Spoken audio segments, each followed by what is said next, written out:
Sarah had been trying to write a book for ages, but she was still on page 1. Until she discovered SpeakYourOwnBook.com. Sarah teamed up with one of our trained writing coaches, who listened to Sarah's book idea, asked the right questions, and guided Sarah every step of the way. In 90 minutes, they had written the outline for Sarah's entire book. Within weeks, using the speak writing method, Sarah became a published author, both online and in print. Whether it's a textbook, an autobiography, a novel, or a children's book, SpeakYourOwnBook.com can help. Yeah! Visit our website today to download our free 50-question guide and schedule your free consultation. With Speak Writing, anyone can publish a book.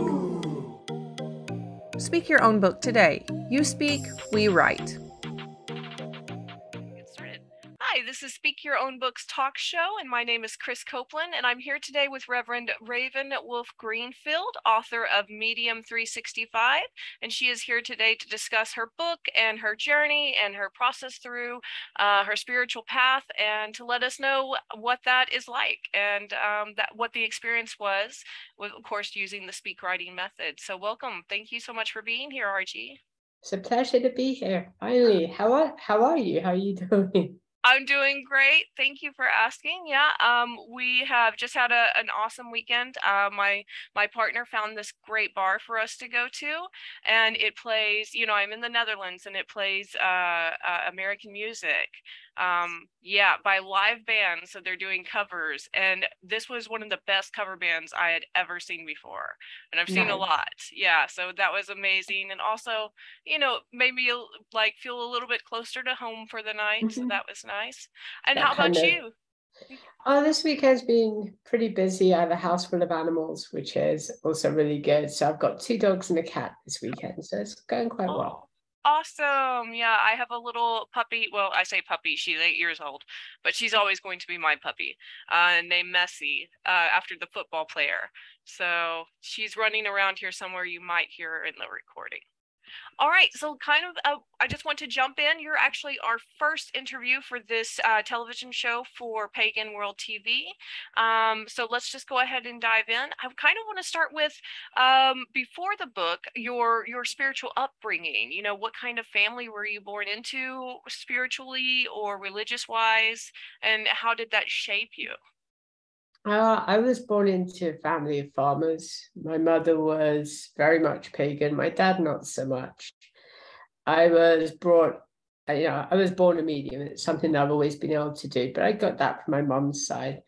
My spiritual path is I've always been a free thinker. I like to explore all avenues of not just spirituality, but having that ability to be completely free into whatever you want to do and whatever avenue of spiritualism you want to go into.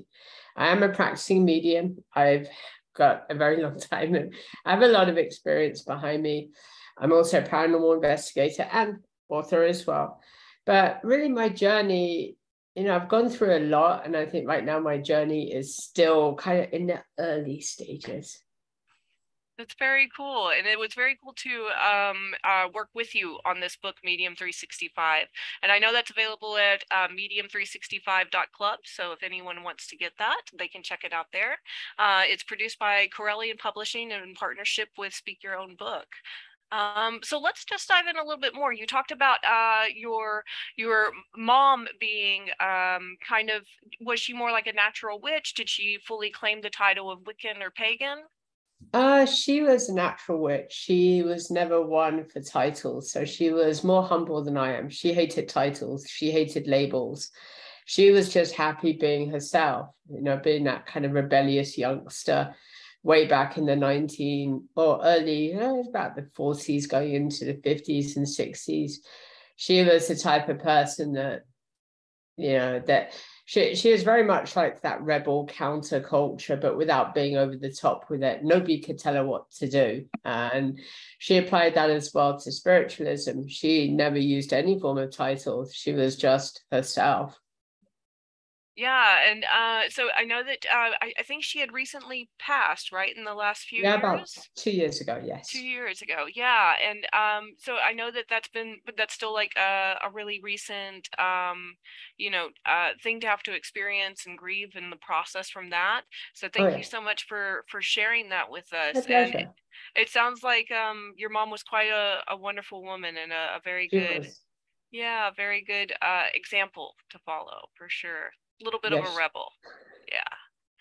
All right. So, talking a little bit about your spiritual path now. You said your mom was a natural witch, but you do like the titles and a little bit more of the pomp of ritual and things like that. So, how did you get drawn into, Corellian Wicca specifically, and in general, along a more titled pagan path?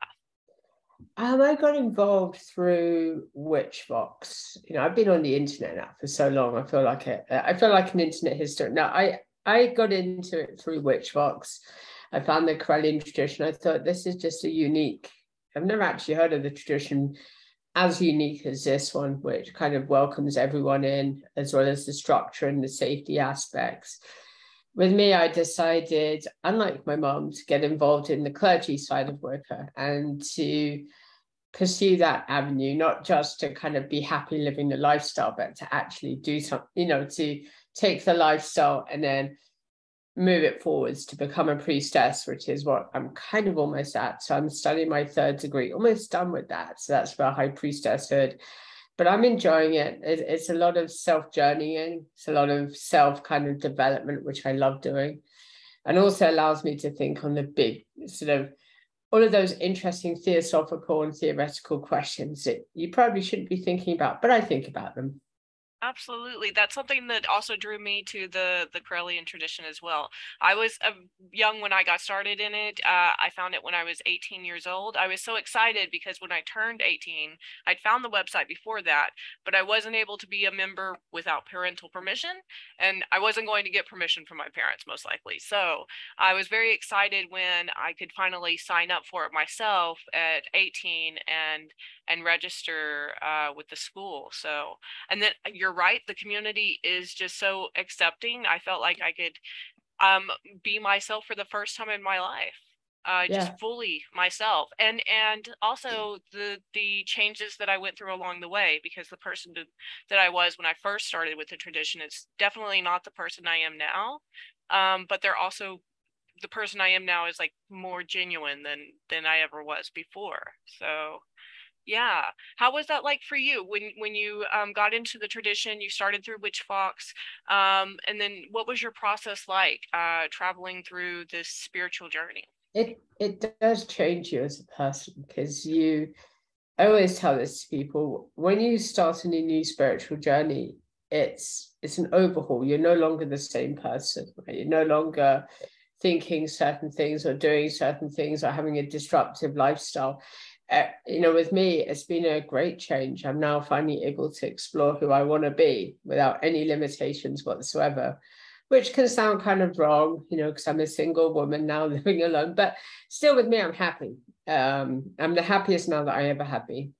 Absolutely, and I'm very grateful to kind of witness your most recent transformation, your most recent process, and it's been very awe-inspiring, because I think when I first met you, have you heard the term egg before? In No. Okay, so in transgender culture, in transgender communities, they call people who they think might be, but they're before transition. It's like those little signs of, oh, right, that looks familiar. I've seen this before. And I remember in our, hours and hours of conversation together thinking like this little thought, is RG an egg? That was my thought. Yeah. And yeah, so how has that process been? How has it been as part of your spiritual path too? Um, yeah, it's a very long process. It's very drawn out. There's times where you're thinking, oh my God, what have I got myself into? But from a spiritual aspect, it's aligning both the masculine and the feminine at the same time. It's just the outside, or the innermost has replaced the outside. It's the way I would explain it. But it's a unique journey. It's dealing with all the different types of emotions. It opens you up. It really does. Absolutely. There's so much I remember coming out as pansexual and polyamorous. The journey that I went through is getting rid of all of those cultural baggage type of things that I had held on to about gender and about sexuality and about love.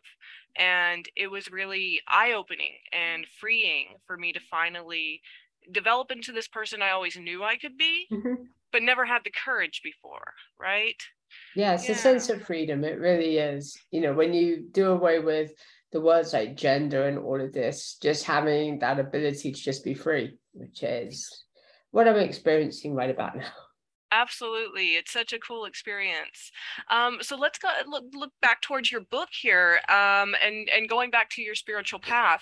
When you think about those spiritual teachers that kind of started guiding you on your path, maybe even inspired you to write this book, who were they and how did they inspire you? That's a really good question. No, that is a very good question. I've always been inspired by a lot of the Greek philosophers. I love to think. I love to be able to question absolutely everything. From a pagan perspective, I didn't really have people that inspired me because I was born into it. And I'd already been living that, living the lifestyle, living as, being somebody different, somebody special. But I applied both this idea of a scientific, a logical mind to the spiritual side, which helps me to explain where I'm at, where I'm going to. I think a lot of times people, when they write or when they are focusing on a topic, they like to pick certain authors and certain other things. With me, I look at that and I'm like, but that's their journey. That's not your journey. There's a difference between, you could read all of the Greek philosophy in the world, but it's their journey. You have to apply it to you. So what really inspired me was basically just, I think what really started it was moving to this new house, a fresh start of life. And, I had many people when I was doing live streams asking if I would ever write a book. And I remember at the time I was like, me, book writing? Yeah, no. But I'm glad that I decided to do it because it's a very rewarding experience. It really is just passing down that logic. Absolutely. And it was a really interesting experience going through the process with you because you could literally just pick up a topic for that day, whatever we were talking about, and then just go off about all these cool facts about it and all this information and this journey that you had gone through with that particular topic. And it made for an excellent viewing, but also excellent writing because it was literally just transferring exactly what you said to paper and then cleaning it up a little bit. So when you talk about those spiritual teachers and also the experiences that they went through that you had to then apply to your own life and kind of make it your own, what were those mile marker experiences for you along the way, those signs that kind of guided you towards what ended up being a culmination of you writing a book to help other people do what you do? I think the main one would be my love for teaching and my love for teaching people everything that I know. I remember Ed Hubbard telling me once, this idea of when you reach the top, helping others, turning around and helping everybody else reach the top. That's how I teach. I never, when I'm writing things, when I'm doing live streams, whenever I'm talking to people, my goal is to empower people. My goal is to use the experiences I've had to help you to help yourselves. And a lot of the things that I've gone through in life, I use them as teaching experiences. They're both good and bad at the same time. I use them as experiences to help other people. It's because I've been through it. I know what it's like. And I know that's very easy to say, especially in 2022 with all of these self-help catchphrases and all of that. But there are real people out there who do actually practice it, who will tell you, okay, this is the experience you're going to go through. Let me help you to help yourself. And so there were all these milestones, especially doing video work, working for International Pagan Radio, working for WICCA School. There were all of these signs that maybe I should be writing a book. And eventually I got to the point where, okay, let's just do it. Absolutely. And you're talking about those experiences where you started, having online television shows, and now you do a daily vlog every day. I see them pop up on my Facebook feed, and I usually can't watch them right away. I have to check them out later that day or something, but I'm always happy when I see it pop up, because I know that you're, giving that information to people. And so if I'm interested in that topic, I can dive into it right there and learn a lot in that moment. What has that process been for you, as far as, because I think you started doing these daily messages while we were creating the book. Yeah. None of them are scripted. So I have a thought in my head that comes up, and I just put it to video sort of straight away. And it started with me being on International Pagan Radio with, that was a long time ago, with Rev Onyx, before he left the tradition. Then I moved into doing like an almost audio blog, which is something that I would upload. And again, that was with IPR. Then I moved into the Facebook world, where I got into doing the video work. Everything that I do as far as these videos and live streams, nothing is scripted. I don't have a script. I just think of a topic and I just go for it. And that's also, I think, what people get out of the book is it reads as there's no real script in the book. There isn't. This is just a journey. It could be random information one day or random information another day, but that's how I've always been. So when I do these podcasts and live streams and all that, like I said, nothing scripted. It's just the thought of the day. And it really started, I think, I can't exactly remember what happened with IPR, but I left IPR, and Ed Hubbard was trying to get me to do video work, and I was very apprehensive because I'm camera shy, or I was. And eventually I got to the point where, okay, so I'll do really short videos. And then the short videos went into kind of long videos. I think the longest I've done currently was almost 2 hours. But they could be on anything from poetry to deep diving into literature to doing the daily tarot readings. Nothing scripted, which I think also helps people because they know it's more genuine than somebody just sitting there going, this is the script that we're reading.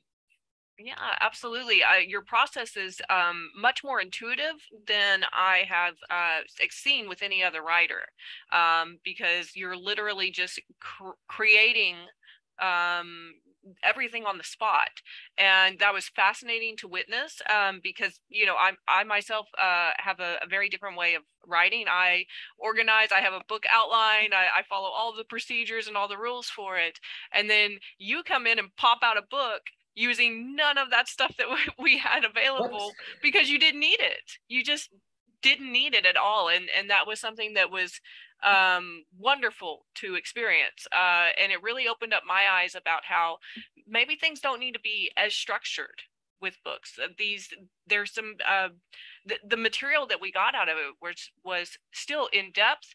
It was still engaging, and it was real and genuine and raw and honest, and that could be felt when you read the book. Absolutely. Yeah. I mean, I've reread it. I mean, I've been rereading it a couple of times, and it feels almost more human than any other books that I've ever read. Absolutely. It was just like you speaking from yourself directly to whoever was reading that book.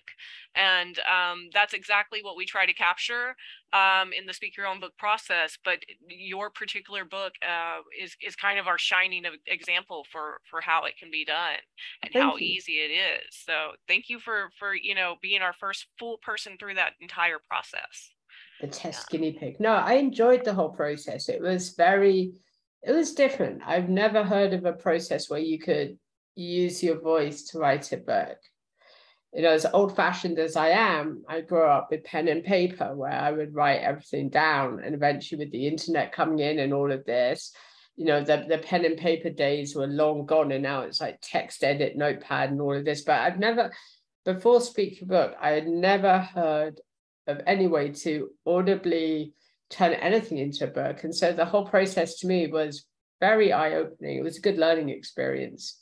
Yeah, I mean, it is every time we go through this process with an author, but yours in particular was like our foundational point, right?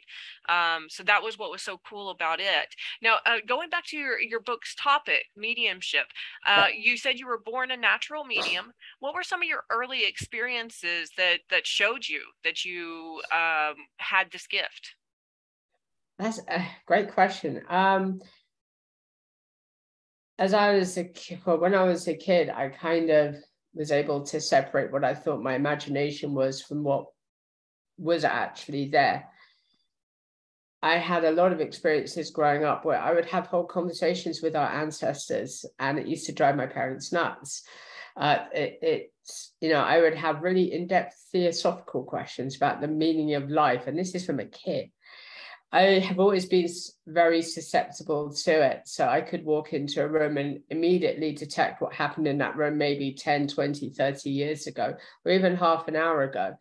You know, I can, part of what I do as a medium, and again, I tell people it's very taxing being a medium because you're dealing with things that most people don't want to deal with.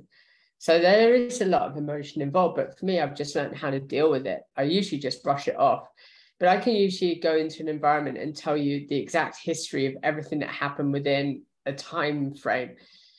Used to drive most of my family nuts, especially on family vacations, because I could walk into wherever we were going and I'd be like, well, there was an old guy that was sitting in that chair that used to love like smoking cigars, and he would have oxtail soup. And my parents would always be looking at me like, what the heck? And I'm like, it's because I see it. You know, most people, the things with mediums is we see it. And because we see it, it's very hard for people that don't see it to kind of get that image in their head. But for me, it just plays out as it's normal for me. I just see things. I know that it's not part of this reality. I know that it's dealing with energies that are no longer living. But at the same time, I love it. It's something I've always been able to do. But again, it's very taxing. It's, especially with doing tarot, with doing online seances, with all of this, it's a very, very taxing lifestyle, but it's very fun. It's also rewarding, especially when you learn how to deal with the energies around you. Yeah, so let's talk a little bit about because you do say it's taxing, and also I want to kind of have you explain to our audience what the difference is between, let's say someone has a mental illness that causes them to see things, such as schizophrenia.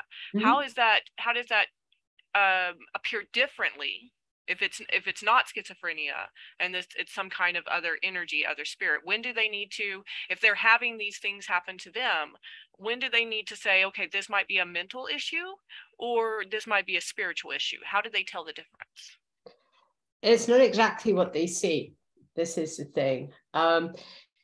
Schizophrenia deals with this idea of your mind has gotten to the point where it's in control. I mean, that's pretty much the best way I can explain it. It's an overbalance of the mind. With mediums, we don't use our minds.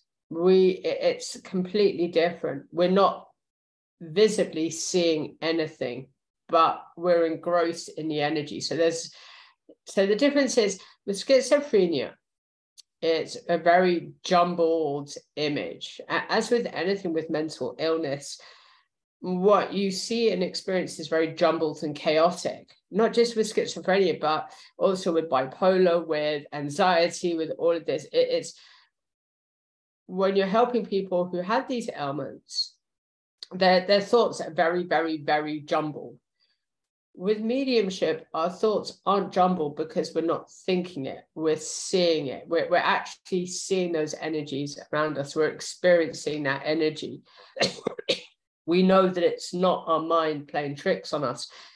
Where is the line drawn? That's a very good question. It's a very thin line. As we know, there's two realities which are converging at the minute. And I go into this in the book. It's this idea of where you sit on that boundary line. Your mind will play tricks on you till the cows come home, but at the end of the day, you know it's a trick. Even people who have schizophrenia, who have bipolar, who have anxiety, they know it's their mind. They know that if they close their eyes that image, that thought, that irrational, whatever it is gone. Because when they open their eyes, they're back again, right? They're you know, when you work with people with schizophrenia, and I did it, I spent some time when I was younger coaching people with schizophrenia, but you see it in their eyes. They snap out of it, and then they're back to normal. With mediums, we just live it. We don't have to snap out of it. We could close and open our eyes as many times as we want. The image is still going to be there as long as we allow it to be there. The key is to be able to control it. Again, the line between mediumship and a mental illness is that mediumship, we can't just wish it away. We can't just, we can't try to hold the mind back. It's there for a reason. It was a recorded event in reality. With mental illness, it's very jumbled. If you sit down with somebody who has schizophrenia, it's very jumbled thoughts, because they can start on a certain thing and then they jump and then they jump and then they jump. And the more they jump around certain topics or feelings, you can, even looking at their eyes, their face turns kind of reddish. The eyes, you can tell, even if their eyes are closed, but the eyes are flickering over and over and over again really, really quick, because they're being overstimulated by the minds. With mediums, we're very stoic. We really are. I mean, when I go into a trance, I'm just me. You know, when I walk into a building, I'm just me. So that's the difference. Absolutely. So that's a really good clarification, so that people out there, if they're, feel like they're seeing a spirit, that way they can maybe determine a little bit better if this is an actual spirit or perhaps some sort of mental illness that I may need to seek treatment for. One of the things that I teach people who do have mental illness, and at the same time who might be susceptible, is that when you have this type of event, and they're not all the time, but when you have an event where you feel yourself kind of like in between control and loss of control, count to 10, recite your telephone number or your zip code if you're here in America, or something that will allow you to snap yourself back out of it, because by doing that, you're rebalancing almost instantly. I do a lot of, when I was a couple of years ago, I was working with doing sleep studies, and I would always tell people with nightmares, when you come out of the nightmare, just recite your telephone number, recite your birthday, recite anything that can instantly ground you in the here and now. And you can see the change in people because they come out of that, whatever the issue was. With mediums, we do it naturally. We know that there's a time and a place to snap out of it. With mental illness, it's a lot harder. But my biggest caveat is, if you feel yourself beginning to lose control, just find somewhere quiet, recite your name, recite your birthday, and recite your telephone number, something that is inherent to you. Take a couple of deep breaths in and you're good. That's excellent advice. It's actually something very similar to what is taught in PTSD recovery, which is through, doing some form of mindfulness meditation so that you can center yourself in the here and now instead of back in the trauma. So very good point. Going back to your book, let's talk about how the idea of the book, you titled it MEDIUM365. How did this idea come about? How did it evolve? That's a really good question. There was a couple of ideas around it. The original was just a year in the life, and I was like, no, we could do better than that.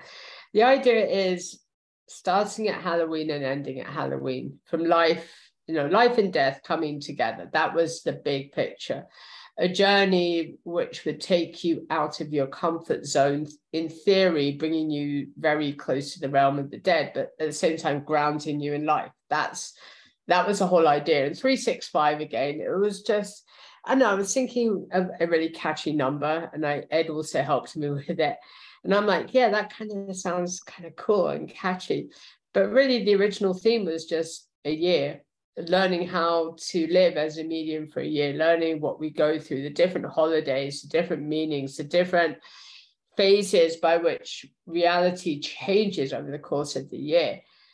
I'm trying to get people or my readers to really see the real world. I did a stream today where we're going through the minor arcana. My goal is, the world in which you live in is not real, but the world in which you can't see is very real. There's a difference. You make up your own reality, but there's also a reality that exists along the same side of it.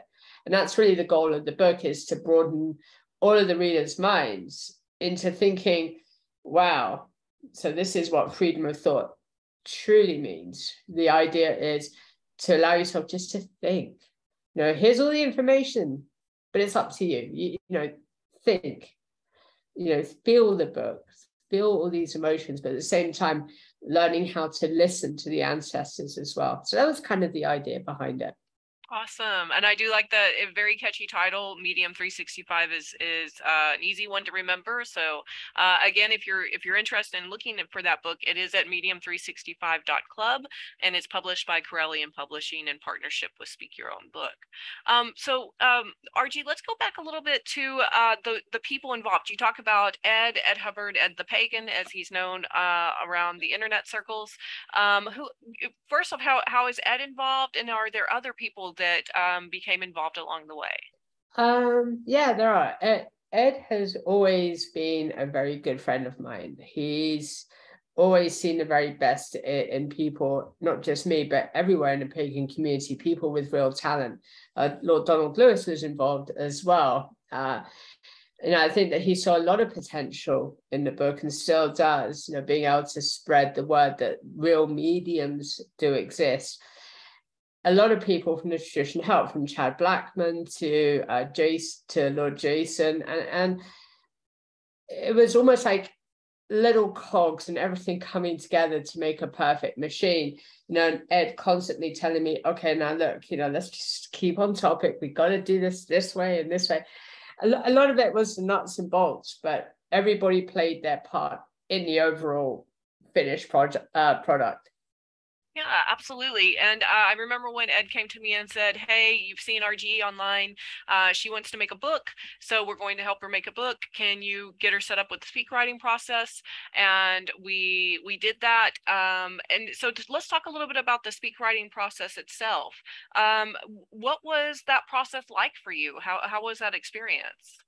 It was different. I've never had to use my phone as a counter before, because I remember that we had I had to break it down into time things, and there's a very different way of doing things, because the way in which my mind has always worked is I naturally just talk, and I never know how long I talk for until well afterwards. But with this process, it was all about slowing down, sticking on point. We've got 5 minutes to do certain chapters or whatever the situation was. And so it allowed me to slow my mind down, which really helped, but also to stay on point. This week or this weekend, we're going to do, I don't know, July. Next weekend, we're going to do August. We're going to slowly get through it. And I'll tell you, throughout the whole process, I actually couldn't wait long enough to start the next one, because I had so much that I wanted to say. And then well after the recordings, I kept on thinking, I should have said this. And so it's a unique process. Once, you get the system down, everybody's on the same page, we have a sort of schedule together, then for me, it went very smoothly. I mean, yeah, there were some ups and downs. That's life, but I enjoyed it. I really did. Yeah, I enjoyed it too, and it's always a learning experience. And we, like you mentioned, you were our guinea pig with this whole process that we started a couple of years ago. Talk to me a little bit about the struggles. What were the difficulties throughout that project? Slowing myself down so that we stick to points, because sometimes when I'm thinking of things, my mind goes off in different directions. It's everybody has flaws. That is one of my biggest flaws, is I can be thinking of something, then my mind goes off in a completely different direction 2 hours later, and I'm like, yeah, so that's what we were talking about. But that's my teacher perspective.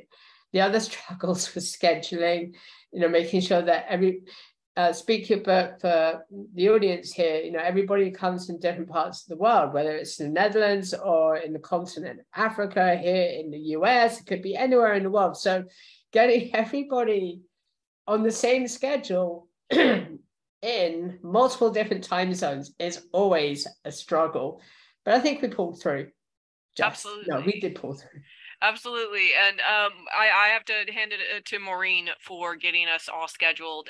And she does this across multiple businesses for us. And she's like a firecracker. She can line up all the times and make sure it works perfectly. And I don't have to think about any of it. So that is amazing. And I really appreciate Maureen for being part of that. Very important part of Speak Your Own Book. And you're right. We do have people from all over the world. And I want to point out that for every author that comes on board with Speak Your Own Book, that means we get to put in another writer from Kenya usually, and they will be able to earn a living wage while creating this book. So it's giving people of color that are writers job opportunities, transcribers that are people of color, and also people of color from an emerging economy as well. So, you know, we're working on creating global equity, and we've got to do that, you know, from the ground up. So every time an author does this project, they're also helping so many other people around the world with it. And it's even bigger than that.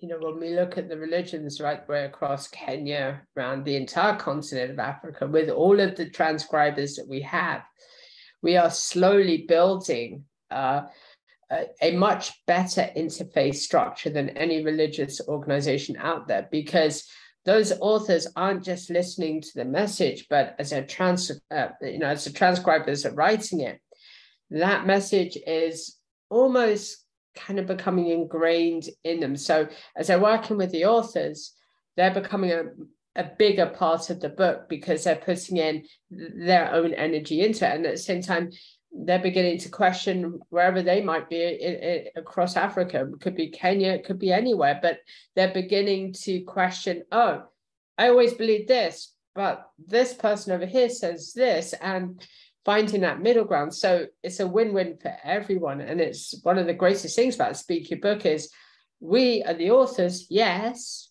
but it's really the transcribers that are the heroes, because we're helping them to see a different light and to broaden their mindsets. It could just be a children's book, but no harm, no foul, but it still works the same. You're still learning, you're mastering an art. You know, you could take a transcriber with no talent whatsoever, and by the time the book's done, they have the most amazing talent. They're going to go on from that. They're going to get their futures are now much better, much more secure than they ever were. And so, yeah, Speak Your Book is a great organization. It really is.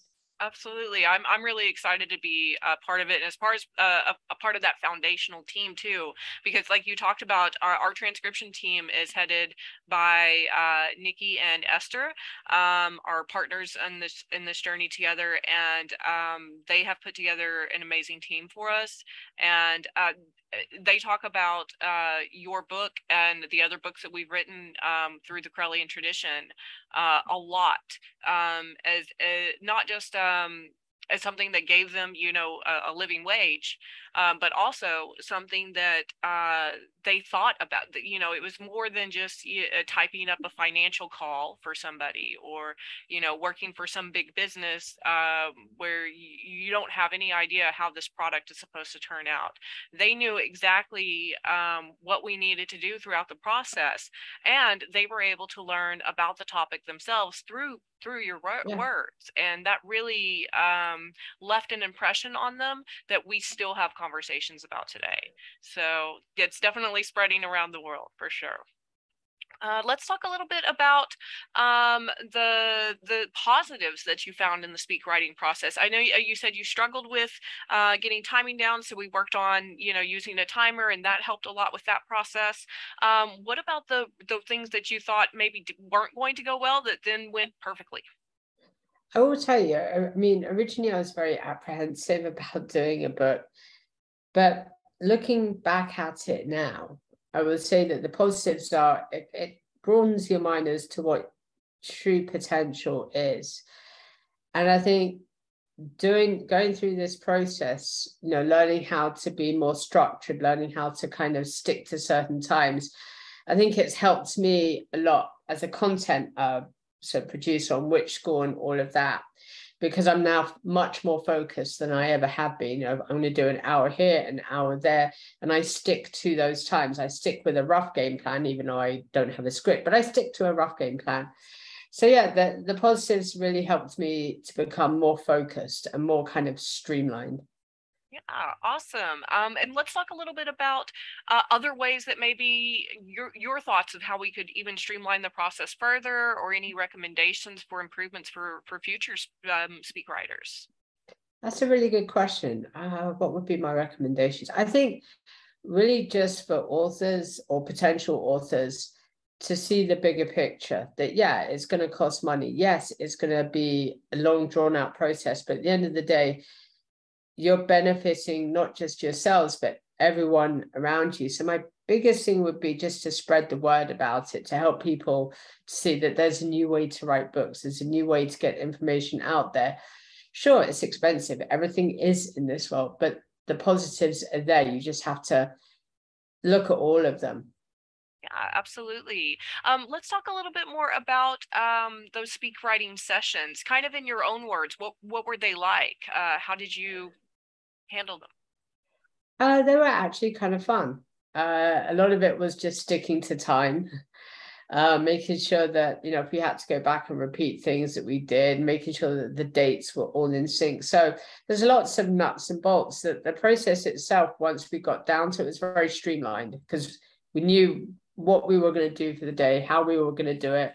We could, as we're going through the recording session, make sort of audible notes for Esther so that she knows kind of what we want to stick in certain places, and then reviewing everything at the end. So it's very nuts and bolts ish, and I love doing the sessions. They were very fun to do. Awesome. And they were absolutely a blast for me as well. I kind of just didn't have to do a whole lot except maybe take a few notes here and there for you. But I was able to basically listen to the whole book as it was created.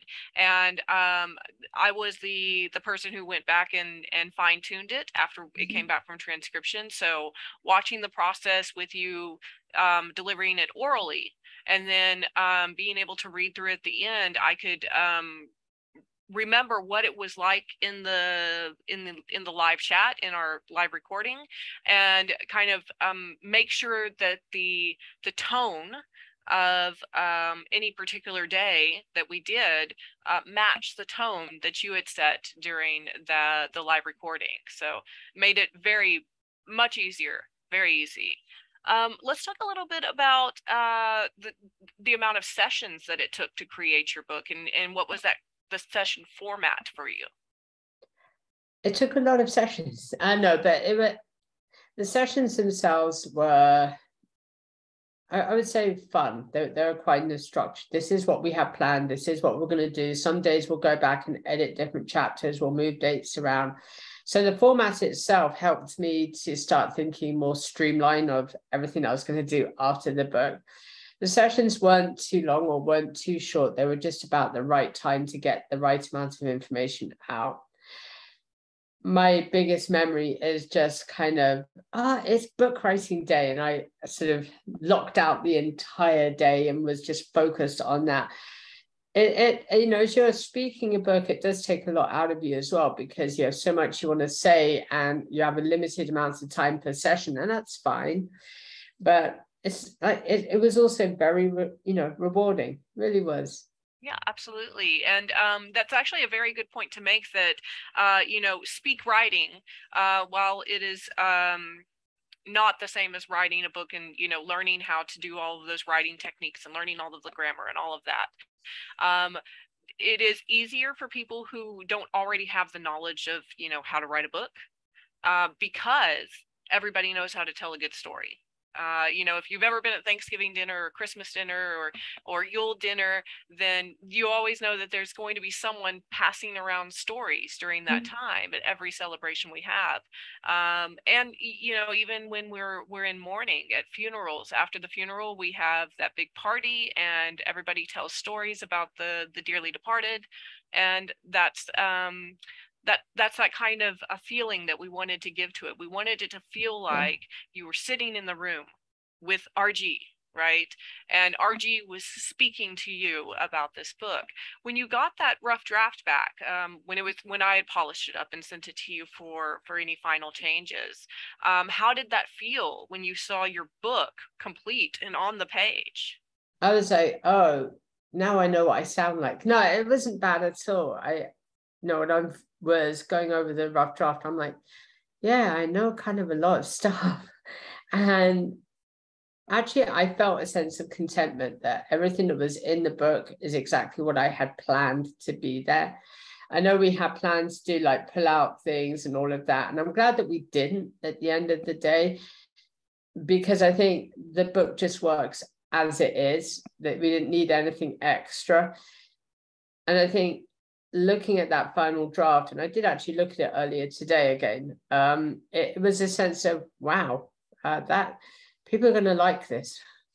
Yeah, and then the fact that you did it, like it's a huge journey to go through as an author. I've done it before with some of my own books, as well as, you know, for you and other people, but that process of going from like a blank page to 365 pages and this fully completed manuscript. It's done. Yes, it's such an accomplished feeling, and it's something that I hope that everyone gets the chance to experience someday, because everyone should write their own book.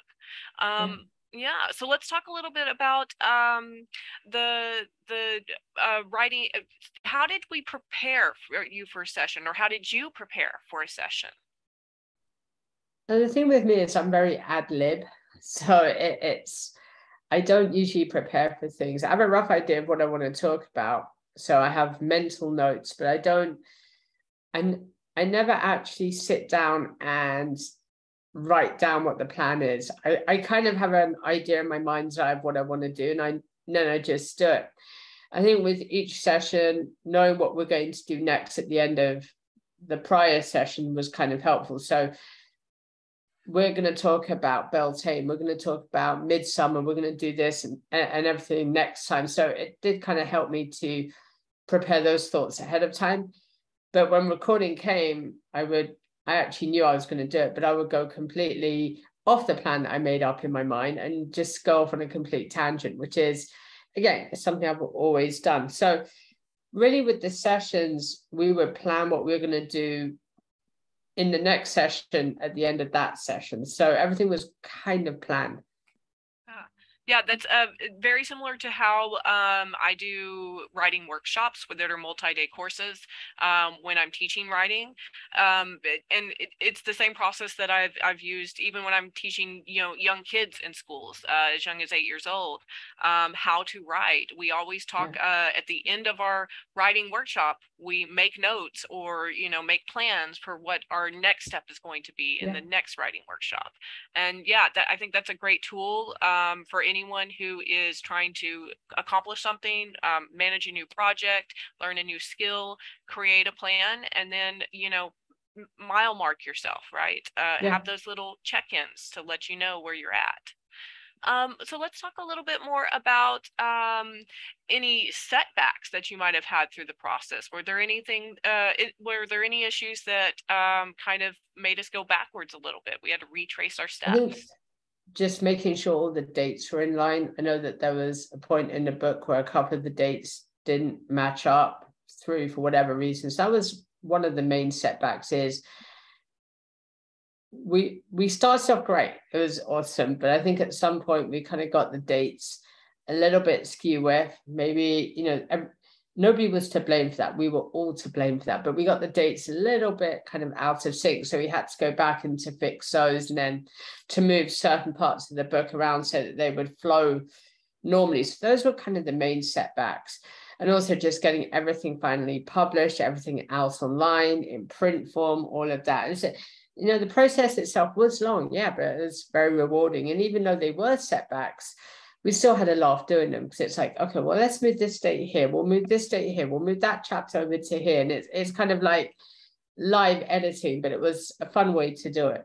Yeah, absolutely. Anytime we're creating book, there's always like these extra chunks of information that happen to land, and we're not really sure where to put them, or maybe they don't flow quite well with the document. Or there was that one time I think we had skipped like a few days, and it got us Yeah. all out of order between one session and the next.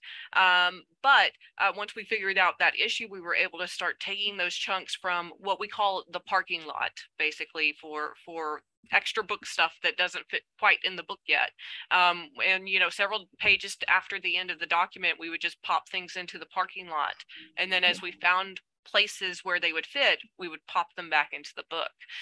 So that's in the Speak Your Own course, Speak Your Own Book course that will be launching October 31st through Witch School.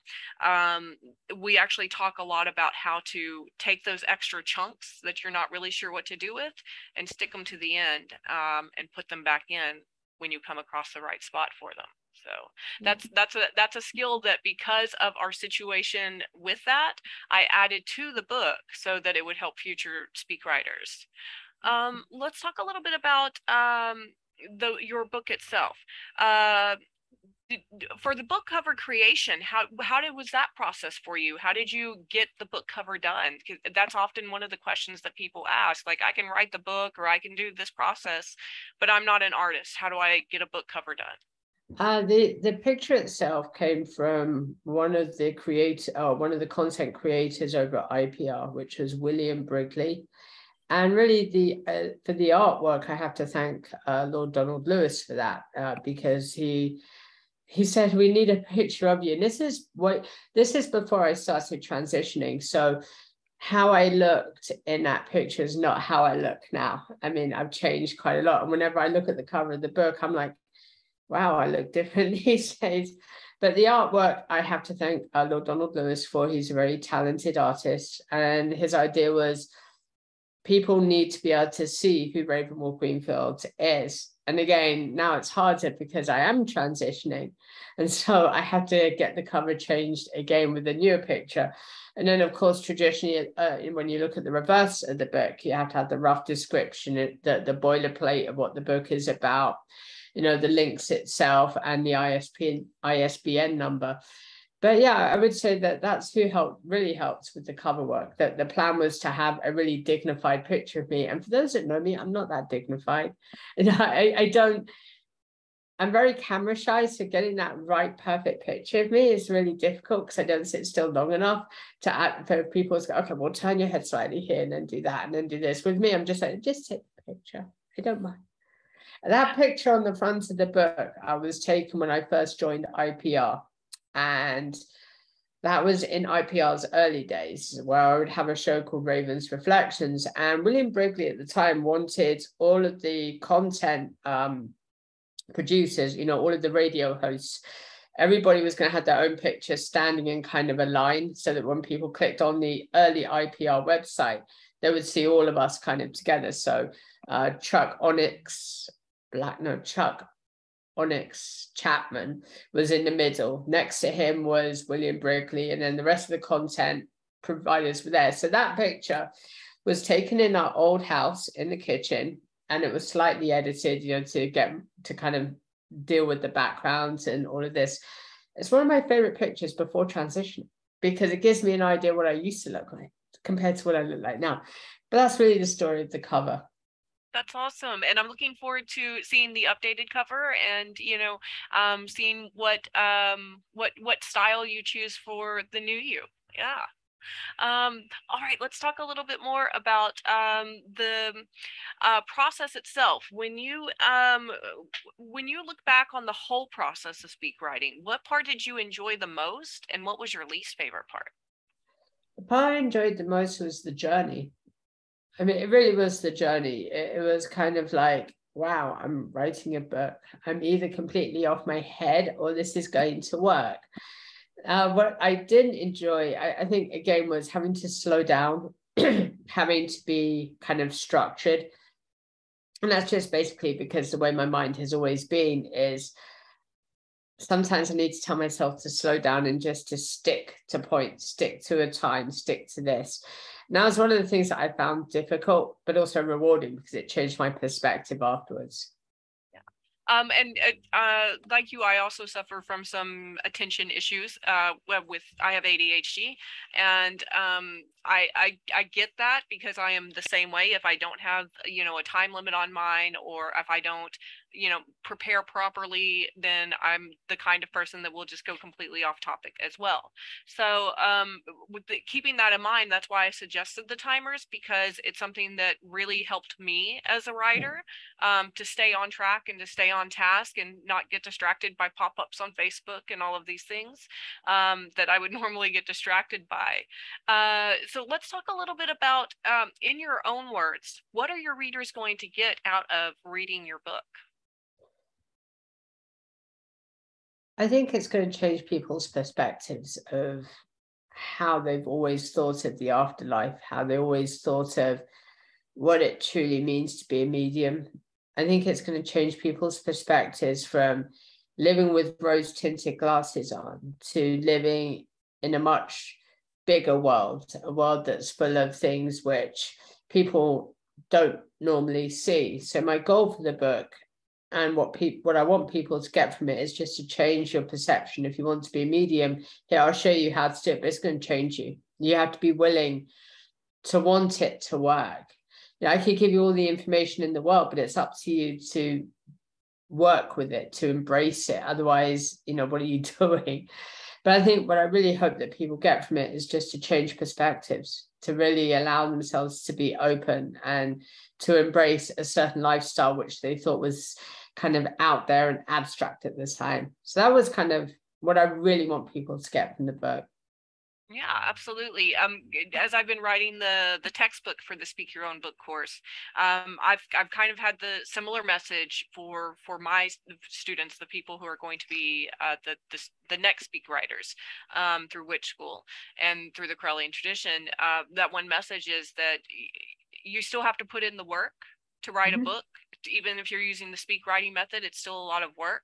I don't think it's necessarily less work than it is just writing a book, you know, typing it out, but you don't have to think in the same way. You don't have to be good with typing or be good with grammar or all of those other writer techniques. You can just tell a story and then type it out. And it can be just as simple as that, but it's still a lot of work for sure. Yes, it is.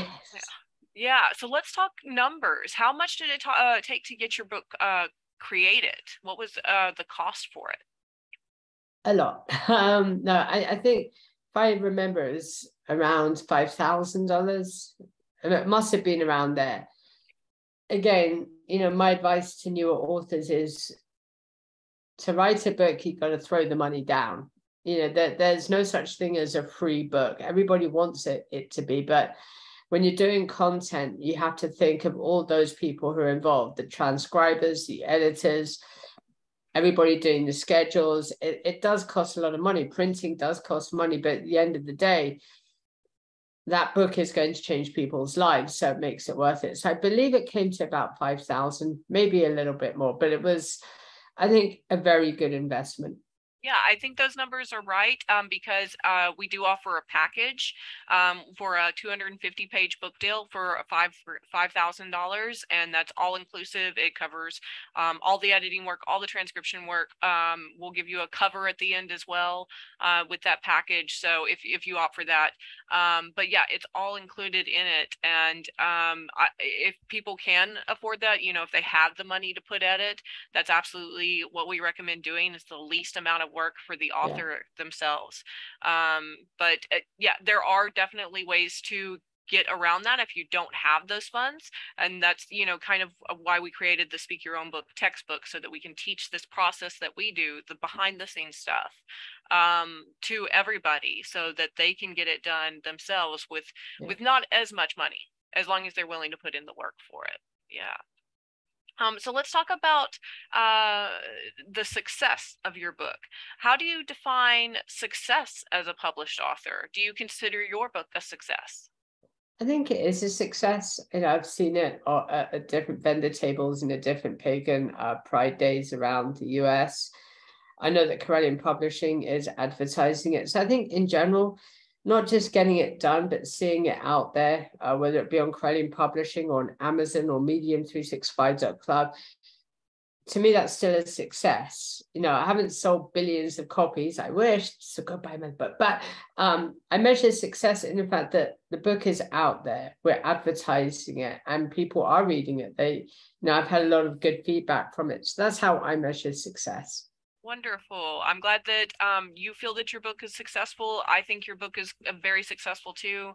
I've noticed that it continues to climb on the sale, so that's very good to see. And I think that people are now kind of bought into this, especially since you do your daily vlogs. They see you, they respect you because they've heard you, and they understand what you're teaching them. Yeah. Let's talk a little bit about the speakwriting process. Would you recommend it to other Wiccans and pagans seeking to become published authors? Oh, absolutely, yes. Because I know a lot of people get they feel that writing a book can be very daunting because they don't have the time to sit down with the Word document, all of this. But I would thoroughly recommend it to anyone. It's fast, it's cost effective, and it's rewarding. It's not just rewarding for you as the author, but for all those that are involved in the process. You as the author are empowering a whole team of people behind you, to get your message out. And it doesn't matter what the message is, but it's still going to get out there, but you're empowering them, you're giving people a living wage. And so, yeah, I would thoroughly recommend it. Yeah, it's always an excellent experience anytime we help out on any book. And it doesn't, like you said, it does take some money. If you buy the full all-inclusive package, that is the 5,000. But if you think about it as in number of books you need to sell to break even, we've measured that out at around 500. So, anything over that is now profit. So yes, it does take a lot of investment into it. But once your book starts selling, once it starts climbing, then the money can quickly come back into your pocket. So let's talk a little bit about the book. Well, let's talk about what words of wisdom or caution or even encouragement do you have to other speakwriters who are just beginning their process, maybe ones who are enrolling in the course for the first time? Stay the course. I mean, that's my biggest words of wisdom. I know it's blunt, but stay the course because it's worth it. Once you put your mind into doing something, you've got to stay the course. You've got to see it through to the bitter end. Otherwise, you're not going to help yourself. So if you make the conscious choice of wanting to be an author or going through the course, you have to see it through. You have to,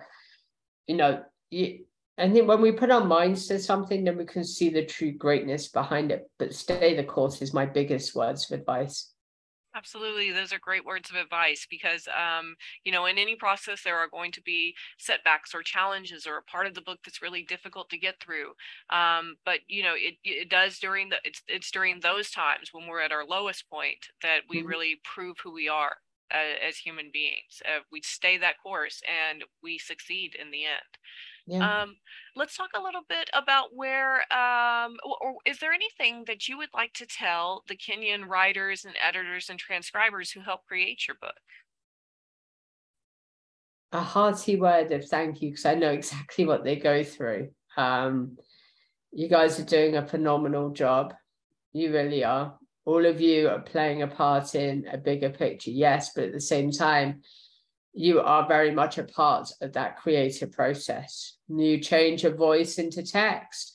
We as an author can't bring you any closer than that. You are the literal voice that we are giving you. So you're taking what we are saying and you are bringing those words to the page. And for that has to be not just part of the worth behind the wage, but also it helps change your lives as well, because you're seeing a different world. You're being introduced to people from America, China, Japan, Russia, wherever it is. You're being introduced and submerged in that culture, in that moment in time. And there's very few opportunities for people in this world to actually have that. Imagine yourself as a transcriber. You're in Kenya. You're now learning about not just American culture, but British culture, Dutch culture. You're learning about a world that for you at certain points in your life, you didn't know how big that world was, but now you do, because you are becoming that voice of that person. You are kind of, in many ways, becoming a part of that person. You know, I know with like Bob and everything, I know that, you know, he was really getting on board with the book, but he was doing a wonderful job. But at the same time, that book, those words will rub off on you. You will get immersed in that culture. You will get immersed in that wisdom. And I think that also broadens everybody's world perspective. It really does. Absolutely. And I had the pleasure of going to Kenya and meeting our team there back in April. And, you know, it was such a life-changing experience to see the changes that they have been able to make in their own lives because of Speak Your Own Book. You know, they're able to send their kids to better schools now. They're able to buy homes now. They're able to buy cars and save for the future. And those are the kinds of changes that we need to make sure we do our part in the West to make sure that those who, you know, our ancestors have taken from in many ways, we restore what was taken from them. Yeah. Yeah, absolutely. Let's talk a couple more questions here for the end. Where can readers connect with you online?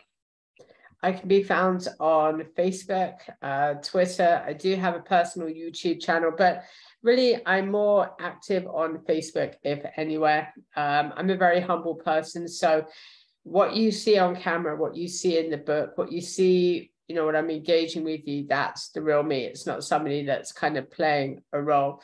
So I always encourage people to come talk to me if you have questions about the books or ideas for another book or whatever the situation is. Come talk. I'm very, very open as a person, but really through Facebook, I'm very easy to find.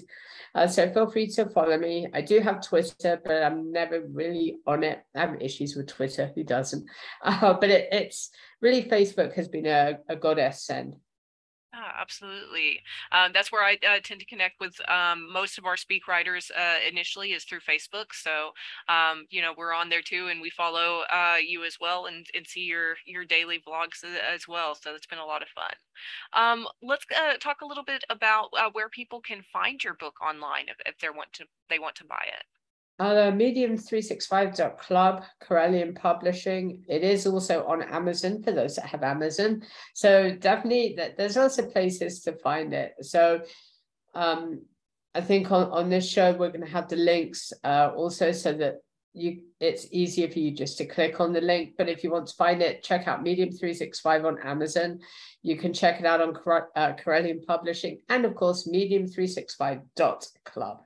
Yeah, absolutely. We will put all of your socials and your websites on the screen so that people can have that and check you out right now while they're listening. I have one more question for you because you talked a little bit about how you had a lot of extra things that you thought about afterwards that would have been really good for the book. Do you plan on making another book soon? What's next for you? I am planning on it, yes, most definitely. I'm kind of in the sort of, you know, you can't really do a MEDIUM365 part 2. So I'm kind of possibly going to do a book focusing in on spiritualism and contemporary philosophy and bringing everything that would have been in the book into that book. It's a work in progress. So check back often. I do plan on another book, yes. Awesome. Well, I look forward to seeing that. And if you do need any help on it, we're happy to help. And just for our audience, if you are interested in writing your own book, writing your own book, we'll have the course on Which School on October 31st of 2022. And if you want to purchase the textbook, you can visit speakyourownbook.com and go to our bookstore there. But Reverend RG, thank you so much for joining us today. Remember to go look for her book on MEDIUM365.club, and we thank you for joining us. I'll see you next time on Speak Your Own Book.